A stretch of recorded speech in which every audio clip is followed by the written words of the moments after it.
Kericuan ini terjadi saat puluhan massa aksi yang berunjuk rasa berusaha menghadang mobil truk yang melintas di Jalan Poros Palangga, Kecamatan Sombaupu, Kabupaten Goa, Sulawesi Selatan. Aksi menghadang truk ini justru membuat kemacetan sehingga polisi berusaha melerai aksi tersebut. Namun pengunjuk rasa dan aparat kepolisian justru terlibat saling dorong, bahkan aksi saling pukul tak terhindarkan.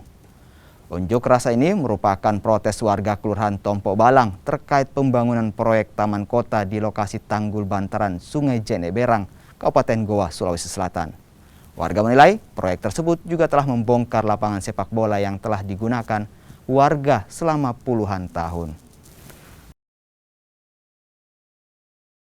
Yang pertama yaitu mengingat bahwa lapangan Sungai Jeneberang ini sudah dimanfaatkan berpuluh-puluh tahun oleh masyarakat Tompo Balang dan di mana menjadi sebuah aktivitas sehari-hari. Maka dengan adanya pembangunan seperti itu, kami masyarakat Tompo Balang menuntut yang pertama yaitu silahkan lanjutkan pekerjaan tapi jangan ganggu ukuran lapangan Sungai Tirta Jeneberang, itu yang pertama. Yang kedua, proyek pekerjaan kotaku di Kelurahan Tompo Balang diduga tidak memenuhi SOP sesuai dengan yang tertuang pada Juklat kotaku. Yang ketiga yaitu Musi tidak percaya kepada pemerintahan Kelurahan Tompo Balang.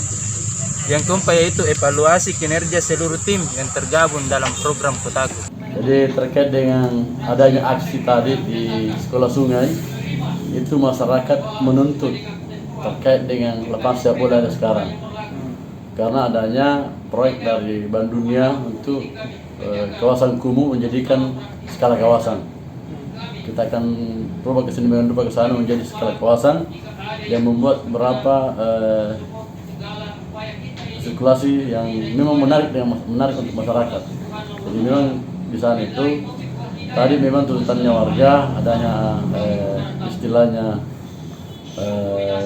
apa istilahnya kalau demo, jangan demo, ada istilah unjuk rasa terkait dengan proyek tersebut.